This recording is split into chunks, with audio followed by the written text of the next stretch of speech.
Wait, what's happening there behind the couch? Is it? I think I see. You did it! Toby's back, everybody. So do you remember being a dog? What are you talking about? Oh, well, yeah, I guess you don't have to worry about pitching people on Undertale. I think they're pretty into it now. Cool. Yeah, it was like you went on autopilot and then yelled at me a bunch of times. Oh, that's like normal. Yeah. So, your doppelganger mentioned that Undertale is inspired by Earthbound. Like, what were some of the things that were like playing through your mind as you were building it that are from Earthbound? Or just like as the kind of things that have like informed your taste and your like.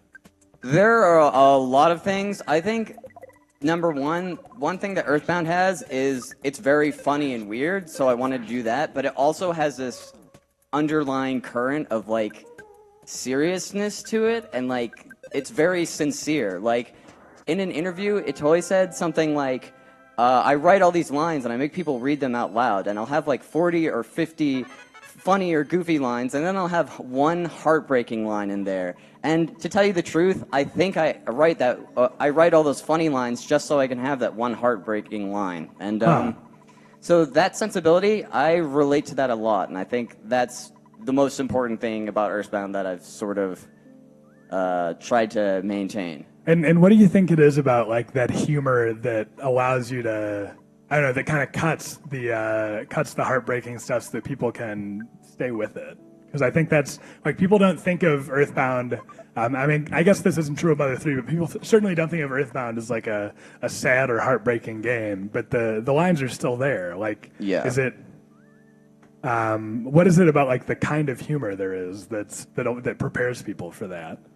Well, I think it's just funny and lighthearted, and it's goofy in a really certain way that it just puts you at ease, and it like lets you know that it's like friendly or whatever, or like the whole world is there to let you know that like everybody has a good heart, basically.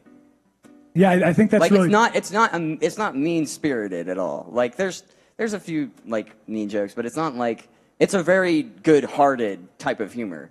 Yeah, it's not hostile, and it's not like a gritty reboot of a video game or something where like you have to start with a world that is totally bleak and there is no hope in it, and it'll continue to be that way. And like what's the point, in my opinion? Yeah. So, and what like I mentioned the Halloween hack. We talked about that a little yesterday. How did you end up at this point of like? I don't know, it seems like you're moving more and more toward a game that is like Undertale, where it maintains these RPG tropes, but it allows you to bypass some of them, like fighting things. Was that where you were going all along, or was that something that came into being with Undertale? Well, Undertale is sort of like, I'll be honest, like I really can't play RPGs anymore because they're just very long and have all these different tropes about them. It's like, so I wanted to make a game that was like that I could play nowadays, being really tired of RPGs, and I would still enjoy. So I tried to like do everything I've ever thought of that I've been playing an RPG, and I'm like, why don't I do this? Like thinking about all the random enemies that you slaughter that you don't care about, and then the heroes are like, yeah, we're great people. You never address the fact that you hurt all those people. You just sort of push it aside because they don't matter. So I'm like, oh, why don't I make it so all the enemies are nice and they have personalities and it matters and you feel bad when you hurt them? That could be interesting. Why don't I make it so the game is only 6 hours long so you don't have to spend your whole life playing it? That could be nice for people.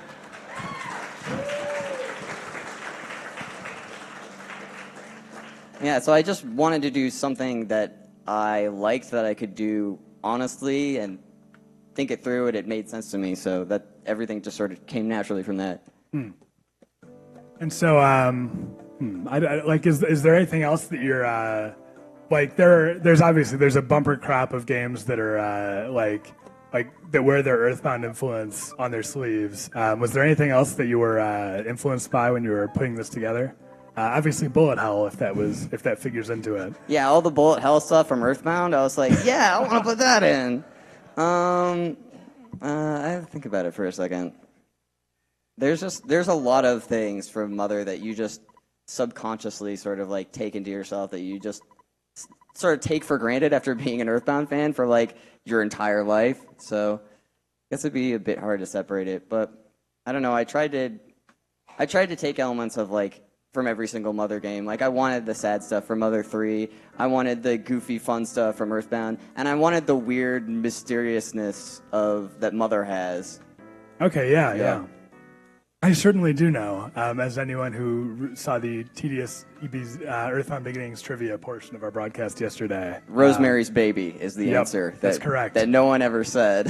The Garrickson baby. Now, I've got to go walk over here, not because anything weird is happening, but Toby, you can entertain the audience for 15 seconds. Oh. Just do whatever you want. Okay. Hi, I'm not a dog. What should I do? I can't hear you. Puppet. I don't have any puppets. I don't know what you're talking about. What's a puppet show? I've never been a puppet before. Or a dog puppet. That's just not something that happens to people. I don't think I'm allowed to spin the wheel. I'm scared. And actually, did I ever burden Charlie with the last wheel? I just realized that. So this is going to be a double dip. Yeah! We're going to have to give Charlie his head handed to you, and Toby, come spin the wheel. Wow! All right. Now, Toby, before you spin, how do you feel about Charlie?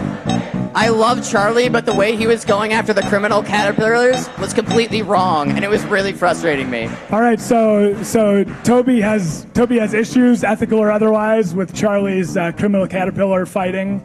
And he is going to take his problems out on the wheel. So, Toby, spin that wheel. Yeah! And while that spins, I'm going to walk back here, consult the Book of Obligation, and see what I missed.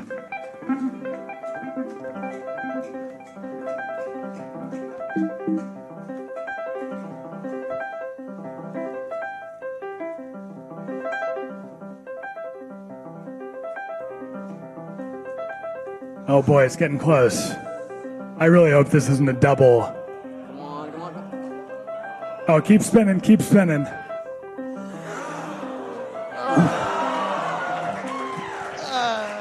Funga, foiled again.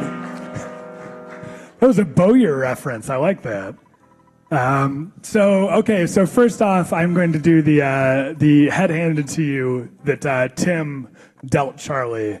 And then I will go to the audience participation category that Toby has just rolled. All right, so first off, Charlie, it is now 11:25. Until 11:45, Paula can only pray. That is the pray just to make it through the day. Head handed to you category. You think that's manageable, Charlie? I think it certainly could have been worse. I've seen some of the other ones. The book was being pretty generous. Nice. So now, audience participation. Toby, you've created this wonderful world of Undertale. It's self-contained. Not that I would know, but I hear it's this self-contained, wonderfully written thing. So I believe the wheel wants for you to direct a green screen sketch with members of the audience. Do you feel you can handle that? Okay. All right. Wow. All right. So I'm going to have, let's see, how can we do this? If Toby's directing, maybe he should pick out some audience members. Yeah, I think you should probably go in there and cast, I'd say 2 or 3 people. So feel free to walk out there. They're going to make their case. You can do what you will because you're an auteur. Yeah. And your word is law. Yeah. All right. All right, well, you're waving your arm, so Max, you can go.